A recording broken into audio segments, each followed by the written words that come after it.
젤렌스키 대통령과의 회담이 지금 잡혀 있다, 이런 내용이 좀 전해졌습니다. 젤렌스키 대통령과 윤 대통령 어떤 이야기 나눌 거라고 보시나요? 아까도 나왔습니다만 아마 국제사회 지원을 요청을 할 겁니다. 예. 실제로 이제 어떤 내용이 담길 것이냐 하는 건 모릅니다만 이 우크라이나에 대한 지원을 둘러싸고는 G7과 소위 이제 그 글로벌 사우스라는 국가들 사이에 좀 견해 차이가 있어요. 예. 그래서 이번 계기에 젤렌스키 대통령은 직접 그 글로벌 사우스의 지도적인 그런 위치에 있는 인도나 브라질, 인도네시아 이런 국가들과 회담을 하면서 직접 그 호소하려고 하는 데 아마 목적이 있었던 것으로 생각이 돼요. 예. 그런 의미에서 본다면 우리 대통령과의 회담에서도 직접적으로 군사적인 지원을 언급할지는 모르겠습니다만 지원을 계속 요청할 가능성이 있어요. 또 전후 재건에도 참여해달라는 요청을 할 가능성이 있어요. 그래서 조금 나왔습니다만 저희하고는 뭐 다른 국가들 사이에 입장이 다를 수 있어요. 그래서 예. 우리가 처한 원칙 혹은 우리의 국익에 따라 판단을 해서 그런 입장을 정확하게 전달할 필요가 있고, 다만 우크라이나에 대한 러시아의 침략이라는 거는 국제법적으로 보면은 명확하게 위반일 뿐만 아니라 조기에 빨리 철수해야 하는 그런 문제가 있어요. 그 원칙적인 문제에 관해서는 명확하게 입장을 표명하고, 또 군사적인 지원을 요청한다면은 그거는 좀 그것과는 원칙과는 거리가 있기 때문에 예. 우리가 할 수 있는 범위 내에서 지원을 계속하겠다는 정도의 표명을 하시는 게 뭐 적절하지 않을까 하는 생각은 듭니다. 예. 예. 자, 우크라이나 젤렌스키 대통령 회담이 이어질까 저희가 좀 아까 앞서서 계속 네. 출연 때 이야기를 나눴었는데 회담이 성사가 됐네요.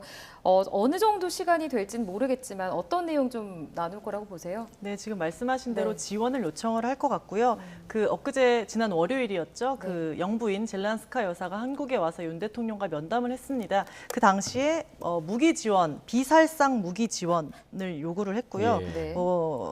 우리 한국 기업들이 재건 참여, 우크라이나 재건을 하는데 참여를 해달라 이런 얘기를 했습니다. 거기서 좀 인상적이었던 부분이 군사적 지원을 하지 못하는 한국의 입장을 이해를 한다라는 얘기를 했거든요. 그러니까 예. 본인들도 충분히 알고 있습니다. 네. 지금 우리의 입장을 알고 있는데 그럼에도 불구하고 지금 상황이 좋지 않기 때문에 예. 추가로 요청을 할 가능성이 있다고 보고요.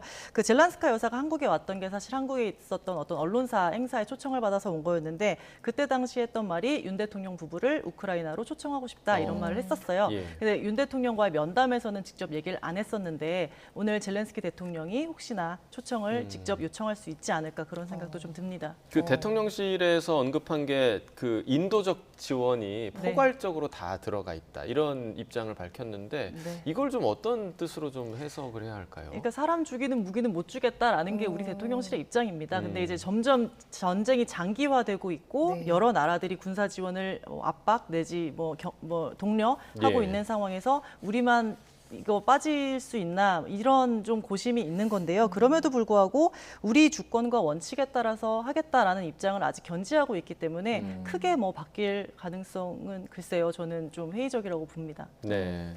자, 젤렌스키 대통령과의 회담에서 어떤 이야기가 오갈지, 또 어느 정도의 지원을 요청할지도 저희가 좀 주목해야 할 점인 것 같고, 잠시 후에 이제 히로시마 평화공원 원폭 자료관을 윤 대통령이 아마 방문할 것으로 보이는데요. 이 원폭 자료관에 대해서 센터장님 간단하게 좀 설명을 좀 해주시죠.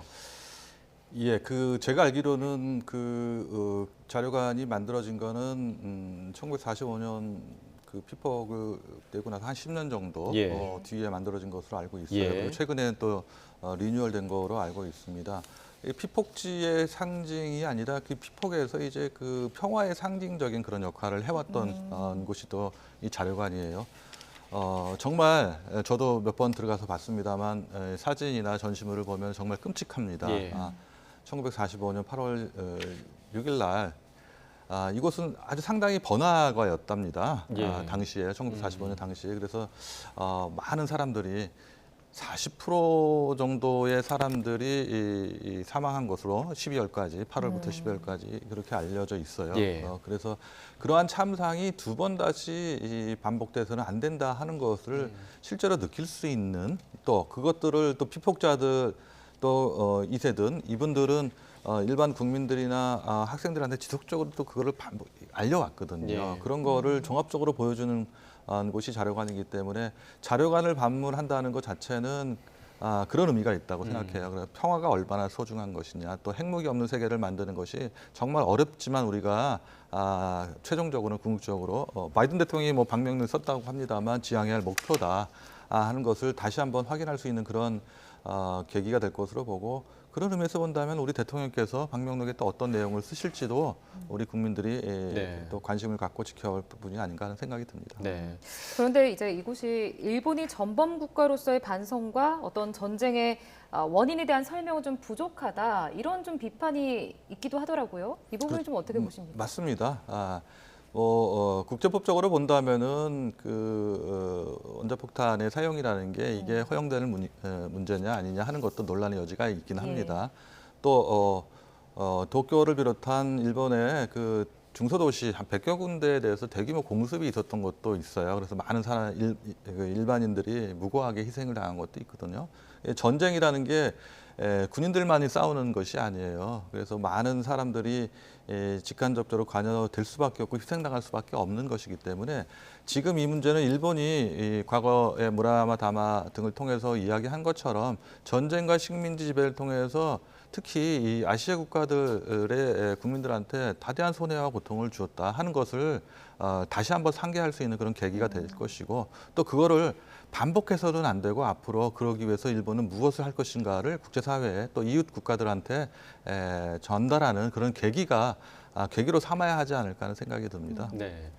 자, 이틀 연속으로 이제 원폭 피해 관련 일정이 이어지고 있습니다. 그러니까 어제는 피해자들을 만났고 오늘 아침에는 지금 1시간 전쯤에 위령탑을 공동 참배를 하는 일정이 이어지고 있는데, 윤 대통령이 이번 그 G7 정상회의 일본에 참석을 하면서 이 부분에 조금 더 좀 신경을 쓰는 이유가 조금 어디에 있을까요? 아무래도 이제 과거사에 대한 비판 여론을 조금 의식한 게 아닌가 개인적으로 그런 생각이 드는데, 지금 뭐 3월에 나왔던 강제징용 제3자 변제에 대한 부분이 너무 미래만 생각한 거 아니냐, 과거사에 대한 사과를 안 받은 거 아니냐라는 비판 여론을 의식을 하고 있다고 보고요. 그래서 이 위령비 참배에 대해서 과거사의 문도 닫지 않았다, 미래에도 생각을 하지만 과거의 문도 닫지 않았다라는 걸 보여주는 상징적인 행사가 될 것이다라고 설명을 했거든요.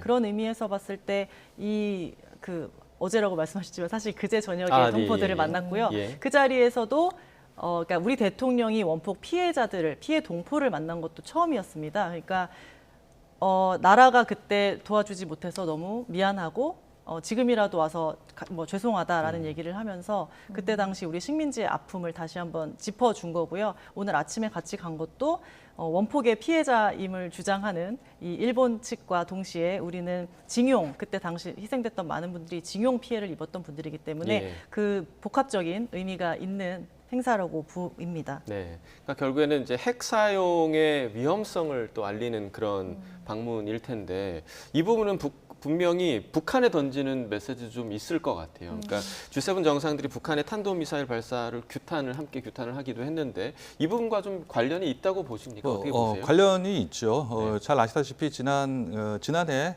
2022년 1월 3일인가요? 유엔에서 핵무기를 보유하는 5개 국가가 공동으로 성명을 냈어요. 핵전쟁에서는 누구도 승자가 없다. 그렇기 때문에 핵전쟁이 일어나서는 안 된다. 그다음에 핵이라는 거는 침략을 억제하고 방어적인 수단으로 사용된다. 이런 등등의 얘기가 포함되어 있는 공동 성명을 발표했는데, 현실은 또 달라요. 오늘 나왔습니다만 5개 핵보유국 가운데 중국과 러시아를 제외하고 미국, 영국, 프랑스의 정상이 어제 헌화를 했지 않습니까? 자료관도 방문을 했고요. 또 오늘 같이 참배를 할 인도도 핵보유 국가는 아니지만 사실상 핵을 보유하고 있잖아요. NPT에 가입하고 있지 않은 국가 가운데서요. 그런 의미에서 이 국가들 정상들이 실제로 히로시마에서 어떤 일이 벌어졌다, 그리고 앞으로 이런 일들은 다시 반복돼서는 안 된다 하는 것들을 한번 눈으로 좀 확인하는 경험하는 그런 계기가 됐을 가능성이 있어요. 그렇지만 예. 현실적인 문제에서 본다면은 러시아가 핵을 사용하겠다고 위협을 하고 또 중국이 또 핵 능력을 좀 증강하고 있고 또 가까이 아까 말씀하신 것처럼 북한의 핵도 고도화되고 있는 상황에서 현실적으로 그럼 이런 국가들의 핵의 위협에 대해서 어떻게 대처할 것이냐라는 측면에서 본다면은 억제 차원에서의 능력은 또 필요한 거거든요. 그래서 이 현실과 이상 사이에서 어떻게 고민할 것이냐. 모두의 고민거리지만 우리가 지향해야 할 바는 그래도 어떤 어려움이 있다 하더라도 핵 없는 세계를 만들어야 한다 하는 것을 좀 아주 장래 미래의 그 얘기이긴 하지만 이 피폭지 히로시마에서 전 세계를 향해서 그런 메시지를 발신한다는 것은 의미가 있다고 생각을 합니다. 예. 자, 이제 G7 정상회의 전에 이미 이제 김정은 국무위원장이 정찰위성 점검에 나섰다 이런 좀 뉴스가 있었는데 이후 행보에 대해서 좀 어떻게 보십니까? 북한은 사실 종잡을 수가 없는 나라라서 어떤 행보를 할지 사실 7차 핵실험이 임박했다라는 얘기 연말부터 작년 연말부터 계속 나왔었던 맞습니다. 얘기잖아요. 네. 그러니까 어떻게 변화할지는 모르겠습니다만 어제 G7 정상이 공동 성명을 발표한 부분을 그쵸. 집중을 해야 될 것 같아요. 예. 보면 북한에 아주 강력한 경고를 던졌습니다. 네. 국제 평화와 안보에 심각한 위협이 되는 추가 핵실험과 탄도 미사일 발사를 자제해야 한다라고 얘기를 했고요. 그런 무모한 행동 반드시 신속하고 단일하며 강력한 국제적 대응에 직면하게 될 것이다라고 얘기를 했습니다. 그러니까 핵무기와 핵 프로그램 이거를 완전하고 검증 가능하며 불가역적으로 포기해라. 유엔 안보리 결의에 따라야 한다라고 북한에 준엄한 경고를 날렸는데요. 네. 사실 이 경고는 뭐 한두 차례 있었던 건 아닌데 이거에 대해서 어떻게 북한에게 실질적인 위협을 가할 수 네. 있는지 그들을 어떻게 제재할 수 있는지에 대해서는 어떻게 전문가가 평가를 해주셔야 될 것 뭐 같습니다. 연일 그 4월 말에 있었던 한미 정상회담 이후에 북한에서는 이를 비난하는 논조들이 계속 발표되고 있습니다. 네. 특히 그렇죠. 김여정 당 부부장도 네. 담화를 입장 발표를 한 적이 있어요. 그렇기 때문에 이게 앞으로 어떤 영향을 미칠지 관심이 큽니다. 특히 뭐 5월 19일 날인가요? 노동신문에 실린 내용을 보면은 5월 25일부터 6월 15일까지 한미 간의 그 연합 그 화력 경멸 훈련이라는 게 포천에서 열리게 되어 있어요. 예. 이 문제를 직접 언급하면서 광란적인 핵 전쟁 소동이다. 이에 대해서는 상응한 대응을 불러오겠다. 보다 강력한 정당 방위 수단을 갖추는 것은 주권 국가로서의 합법적인 권리다. 이런 얘기를 했거든요. 예. 그런 의미에서 북한이 어떤 식으로 그런 것을 보여줄지 좀 주목을 해야 합니다. 근데 뭐 최근에 잘 아시다시피 이 북한의 입장에서 가장 중요한 것은 식량 문제가 있어요. 그리고 지금 모내기 시즌이에요. 그렇기 때문에 군인들이 전부 다 모내기 작업에 동원될 가능성이 있어요. 이 작업이 일단락된 뒤라면은 군사적인 대응을 할 가능성이 있어요. 위성도 발사 준비 거의 다 된 것으로 보이기 때문에 그럴 경우에 한반도에서 다시 또 긴장이 고조될 우려가 있습니다. 네.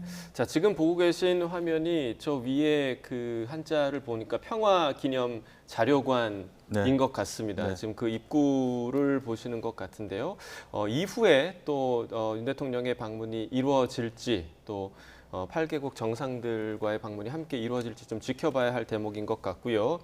G7 정상들이 어제 이제 내놨던 공동 성명에서 이 중국에 관련된 내용도 있었습니다. 중국의 좀 우려를 표명하는 것이 중요하다 이런 내용을 담겼는데 중국 문제에 대해서 G7이 단합하겠다 뭐 이런 뜻으로 해석을 해야 할까요? 어떻게 할까요? 그렇죠. 지금 뭐 지역적인 정세를 본다면 우크라이나를 정세와 더불어서 미중 간의 갈등 또 특히 타이완 문제에 대한 언급도 상당히 중요할 거예요. 그래서 중국은 이 G7이 중국을 압박할 수 있는 단합의 어떤 계기로 활용하고자 한다고 지금 비판을 해오고 있거든요. 예.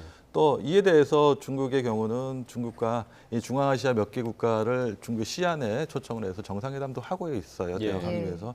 아까 말씀드렸다시피 그런데 이 중국이나 러시아에 관해서 대응을 어떻게 할 것이냐 하는 것을 둘러싸고는 G7이나 서방 국가들과 글로벌 사우스라는 그 신흥국, 개발도상국 간의 입장이 완전히 일치하지가 않아요. 그런 의미에서 서방국과 중국, 러시아는 어느 이 국가들 자기 자신의 진영으로 좀 예. 끌어오려고 하는 그런 노력을 하고 있거든요. 이런 것들이 더 격화된다면은 네. 과거의 냉전 시대처럼 네. 그런 문제까지 벌어질 가능성이 없는 건 아니에요. 그래서 이 중국도 협력할 수 있는 부분은 협력하겠다. 혹은 G7에서도 중국과의 협력이 필요한 부분은 협력하겠다 하는 이 경제적인 측면에서 본다면 뗄래야 뗄 수 없는 그런 관계가 돼버렸거든요. 예. 그런데 군사적인 측면에서 본다면 이미 중국이 미국과 견줄 만한 경쟁할 수 있는 만한 능력을 갖춘 상태이기 때문에 중국과 미국 사이의 갈등이 지속되고 그 갈등이 주변 국가에 대해서 어떤 영향을 미칠지는 우리가 생각하는 것보다 훨씬 더 뭐 심각하다고 할까요? 그런 영향을 미칠 수 있기 때문에 우리도 그런 의미에서 우리의 국익 안보를 어떻게 정의하고 대처해가는 것이 바람직한가 하는 것을 생각해봐야 할 것입니다. 예. 네, 그럼- 방금 짚어주셨는데 뭐 중국에 대해서는 뭐 일방적으로 비판만 한 게 아닙니다. 어제 그렇죠. 공동성명 보면 당근과 채찍 아닌가 이런 생각이 드는데 힘에 의한 일방적 현상 변경 용납 안 한다라고 경고장을 날리면서 동시에 국제사회에서 중국 역할 또 경제 규모를 고려했을 때 협력이 중요하다라고 손짓도 했거든요. 또 안정적인 관계를 구축할 네. 준비가 돼 있다 이런 네. 좀 언급도 있었습니다. 그러니까 사실 러시아와 비교해봤을 때 또 북한과 비교해봤을 때는 굉장히 열린 중국에게는 그렇게 꽉 닫지 않은 느낌을 받을 수가 있어요. 그러니까 러시아에 대해서는 우크라이나를 불법적으로 침략하는 한 우크라이나를 지원하는 구체적인 조치를 하겠다라고 말했고요. 예. 북한에 대해서도 강력한 뭐 대응할 거다. 강력한 국제적 대응에 직면할 거다라고 경고를 했습니다만 중국에 대해서는 조금 열어놨다라고 보실 수 있을 것 같고요. 예. 우리 대통령실은 중국과의 관계를 묻는, 그러니까 관계 설정이 사실 매번 화두니까요. 예. 물었는데 중국은 상호 존중 속에 공동 이익을 위해 협력하는 나라라는 게 원칙이다라고 네. 뭐 다소 원론적일 수도 있지만 역시 닿지 않은 그런 얘기를 했습니다. 네. 그러니까 그런 입장을 밝히긴 했지만 여전히 지금 우려되는 부분은 이 구도거든요. 그러니까 G7 정상회의와 또 지금 방금 센터장님 언급해 주신 중국이 이제 아시아 국가들과 또 회담을 했던 그 부분이 너무 맞서는 구도가 아니냐. 그러니까 새로운 냉전의 분위기가 아니냐. 이런 우려가 계속해서 나오고 그렇죠. 있는데 예. 이 부분 좀 어떻게 보세요? 맞습니다. 그래서 그러한 점에서 우리가 상당히 어려운 그 도전적인 그런 상황의 측면에 있다고 말씀드릴 수가 있고요. 한미일의 협력이라는 거 중요하긴 한데 그렇다면 한미일이 생각하는 협력의 범위가 어디냐 하는 것도 사실 그 국가의 국익이 다르기 때문에 다를 수가 있어요. 예.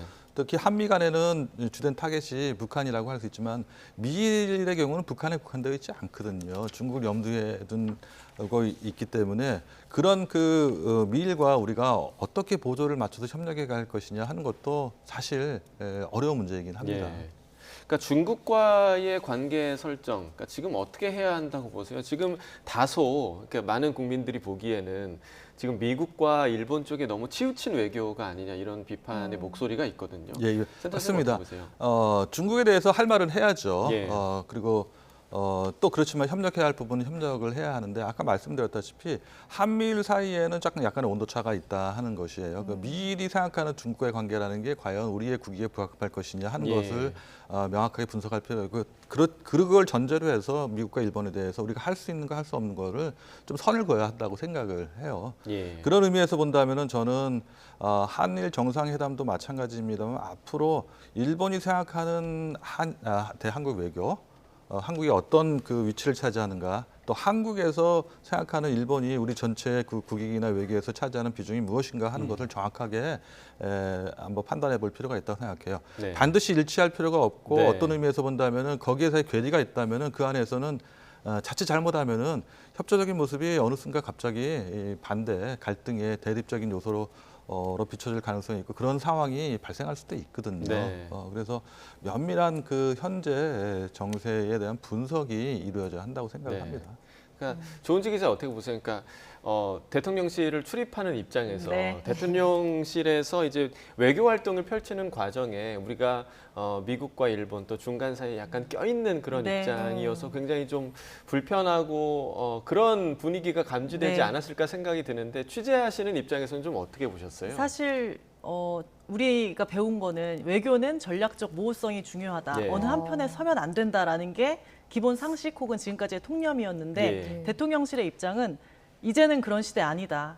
지금은 그럴 수가 없다. 왜냐하면 서로 다 모두와 잘 지내면 너무 좋죠. 근데 지금은 그럴 수가 있는 상황이 아니라는 겁니다. 실제로 전쟁이 벌어지고 있잖아요. 그래서 우리는 이제 전략적 모호성 대신에 확실하게 어느 한편에 서야 한다. 그게 뭐냐? 자유와 법치, 인권을 지키는 보편적 국가들, 그런 보편적 가치를 추구하는 자유국가들하고 잘 지내는 게 중요하다. 우리가 뭐 잘 지낸다고 전쟁 일으키는 러시아하고 잘 지낼 수는 없다. 이런 입장이 분명해요. 예. 그러니까 속으로 또 이게 안보실 관계자들 얘기를 하면 네. 그런 입장이 굉장히 뚜렷하기 때문에, 그리고 우리가 이제 이미 세계 10대 기시다 네. 총리가 나와서 얘기를 해도 되나요? 네, 세계 10대 강국에 들었기 때문에 이제 할 말은 하고 전쟁 일으키면 안 된다는 얘기도 할 수 있는 그런 나라가 돼야 된다라는 게 우리 대통령실의 외교 전략입니다. 네, 자 지금 화면 보시면 기시다 총리와 호주의 앨버니지 총리 그리고 뭐 베트남 총리 계속해서 지금 자료관에서 나오고 있는 네, 모습입니다. 9시 그러면 10분부터 들어갔고 지금 다 관람을 하고 나오는 모습인 것 같습니다. 자료관 관람을 이미 했군요. 네. 예, 화면 잠깐 좀 보시겠습니다. 9시.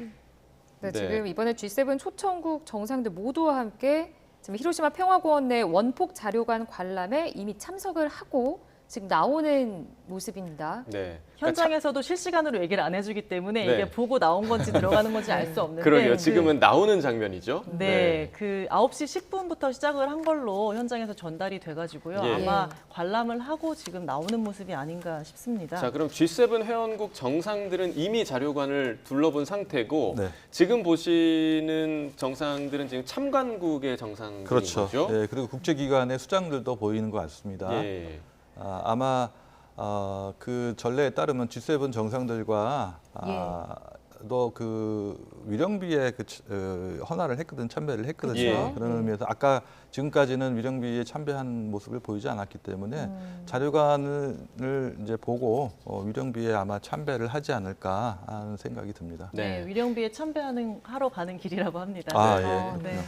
자, 그러니까 이번 그 자료관을 둘러보는 부분을 기시다 후미오 총리가 아주 강력하게 추진했다는 후문이 있더라고요. 그러니까 원폭의 실상을 반드시 해외 정상들에게 보여줄 필요가 있다라는 의견으로 강력하게 추진했다고 하고 이 자료관 내에 저도 이제 자료 조사를 해보니까 자료관 구성 자체가 뭐 동관, 본관 뭐 이렇게 나눠져 있는데 이 자료관을 어디까지 둘러볼 것인가 이 부분도 굉장히 좀 관심을 가졌던 부분이라고 해요. 왜냐하면 2015년에 오바마 전 대통령의 방문을 했을 때도 동관에만 잠시 머물렀다가 네. 갔다고 하더라고요. 그런데 동관에는 그냥 핵무기의 위험성 그리고 히로시마의 재건 과정 이런 부분만 지금 다룬 동관이라고 하고 또 본관은 원폭 투하 후의 참상, 그 참상을 보여주는 것이 주라고 해서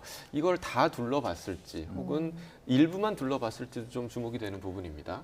저도 오래전에 갔습니다만 저걸 한번 둘러보는데 시간이 많이 걸립니다. 예, 예, 예. 그렇기 때문에 이 바쁜 그 외교 일정상 많은 것을 보여줄 수가 없잖아요. 예. 그래서 7년 전에 그 오바마 대통령이 왔을 때는 아마 앞에 일부 전시 다른 데에서 보여주고 싶은 내용들을 아마 가지고 와서 보여줬던 것 같아요. 네, 그래서 이번에도 아마 구체적으로는 알 수 없습니다만 전부를 다 볼 수 없어 짧은 시간에 다른 곳에 전시되어 있는 전시물 이런 것들의 일부를 예. 앞에 가져와서 보여줬을 가능성은 좀 있지 않을까 하는 생각이 들어요. 예. 지금도 마찬가지인데요. 초청을 받은 국가나 국제기관의 수장들이 예. 아마 그 시찰을 했을 경우에도 지난 G7 정상들의 시찰 때와 마찬가지이지 않을까 하는 생각이 들어요. 그리고 안에 또 피폭자와 면담을 했는지는 예. 알 수가 없습니다만 예.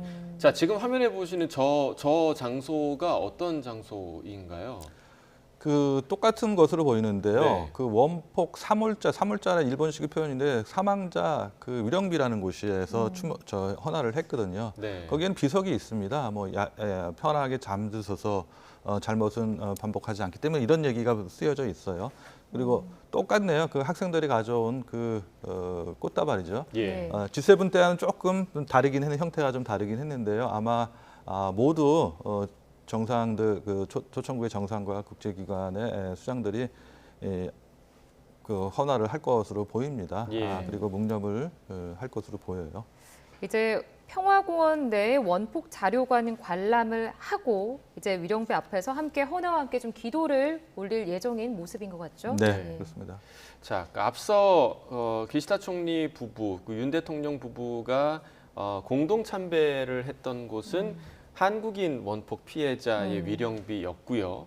지금 각국의 정상들이 참배를 준비하고 있는 곳은 히로시마 원폭 전체 피해자의 예, 그렇습니다. 위령비인 그 거죠? 특정하게 일본인이다 혹은 외국인이다 구분 없이 구분 없이. 예, 위령비라고 할 수 있는 곳이죠. 그러니까 그 7년 전에 오바마 대통령이 왔을 때 저기서 간단한 연설을 했어요. 예. 그때 일본인들, 한국인들, 미국인 포로도 희생이 됐거든요. 예. 그런 말을 구체적으로 언급한 적이 있어요. 그렇기 때문에 원폭의 희생자들은 일본인에 국한되어 있지 않고 한국인 혹은 미국인 포로 그 밖의 국가의 국민들도 있었던 것으로 보여요. 그렇기 예. 때문에 실제로 그 국적을 구분하지 않고 그 희생자들에 대해서 위로하고 헌화하는 그런 모습을 보는 것이 정말 G7 정상도 처음이고 이렇게 한꺼번에 많은 주요한 국가들의 정상이 와서 참배하고 하는 것도 처음이기 때문에 그런 만큼 국제적으로 본다면 커다란 임팩트가 있는 행사라고 할 수 있을 것 같습니다. 네, 그러니까 각국 정상들이 지금 학생들이 전해준 꽃다발을 들고 헌화를 했고요. 네. 잠시 좀 묵념을 하고 이동을 한 상황인데 지금 사진 기념 사진 사진을 촬영이 좀 있을 촬영을 것 하려고 같죠? 하는 것 예. 같죠? 네. 자, 2박 3일간의 G7 초청 방일 마지막 날입니다. 마지막 날인 오늘 오전에 윤석열 대통령과 기시다 후미오 일본 총리 함께 히로시마 한국인 원폭 희생자 위령비를 참배했고요. 현재는 히로시마 평화공원 내 원폭 자료관 관람 후에 피해자들의 위령비 앞에서 헌화와 기도를 하고 지금 사진 촬영을 하고 있는 모습이 보여지고 있습니다. 네. 이번 G7 정상회담에 함께 참가한 참관국, 그러니까 옵서버 자격으로 참가한 참관국들의 정상들이 함께 모여서 자료관을 둘러보고 또 함께 위령비에 참배를 하는 모습 함께 보셨습니다. 자, 잠시 기념 촬영을 하고 다시 이동을 하고 있는데요. G7의 경우 정상들이 또 식수를 했거든요. 간단하게. 그런 행사가 또 같이 있는지는 좀 모르겠네요. 식수 행사가 있는지는 좀 지켜봐야 할 것 같습니다. 지금 한국 정상의 히로시마 위령비 참배, 한국 대통령으로서는 지금 윤석열 대통령이 처음이죠. 처음입니다. 네. 네. 자, 이 위령비 참배 각국 정상들이 함께 참여하는 것 어떤 의미라고 좀 볼 수 있을까요? 아까 지금 뭐 설명을 하고 있는 것 같아요. 예. 히로시마 시장님이신 것 같은데요. 예. 그 원폭의 그 참상을 설명하고 왜 핵무기 없는 세계를 만들 필요가 있는지를 예. 구체적으로 아마 정상들이나 국제기구 수장들한테 설명을 할 것으로 보여요. 하고 있는 것으로 보이는데 아까 말씀드린 바와 같이 이게 이상과 현실 사이에는 좀 괴리가 존재하거든요. 예. 예. 그렇긴 하지만 뭐 장래적으로 본다 미래 세대를 위해서도 핵무기 없는 세계를 만들기 위해서 우리가 어떻게 지혜를 모아야 할 것이냐. 그 지혜를 모으는데 과거의 그 참상으로부터 교훈을 얻지 못하면 지혜를 얻을 수가 없거든요. 그런 의미에서 만들어진 행사라고 생각이 됩니다. 네. 아무래도 이런 일정들이 지금 이번 정상회담 일정에 포함이 된 건 기시다 후미오 총리의 고향이 히로시마인 점도 아주 크게 작용을 했을 것 같습니다. 고향이자 지역구니까요. 네네. 고향이자 정치적으로. 지역구. 네. 네. 매년 그 8월 6일 날 기념식이 이제 히로시마 평화공원 안에서 열립니다. 그렇기 때문에 아마 국회의원이었을 때는 참석했을 가능성도 있을 것 같아요. 그렇기 때문에 이 원폭 문제, 핵무기 문제에 관해서는 그 어떤 정치가들보다 기시다 총리가 조예가 있고 깊은 생각을 오랫동안 해왔을 것으로 생각이 돼요. 그런 의사가 이번에 반영이 된 것으로 판단이 됩니다. 네. 자, 오늘 G7 정상회담 마지막 일정, 윤석열 대통령 부부와 기시다 후미오 총리가 아침에 한국인 원폭 피해자 위령탑에 참배를 한 것부터 시작을 해서 한일 정상회담 그리고 참관국들의 위령비 참배를 한 것까지 저희가 좀 전해드렸는데요. 긴 시간 두 분께서 함께 해주셨습니다. 조진구 센터장님 그리고 조은지 기자님 도움 말씀 주셔서 진심으로 감사드립니다. 고맙습니다. 감사합니다.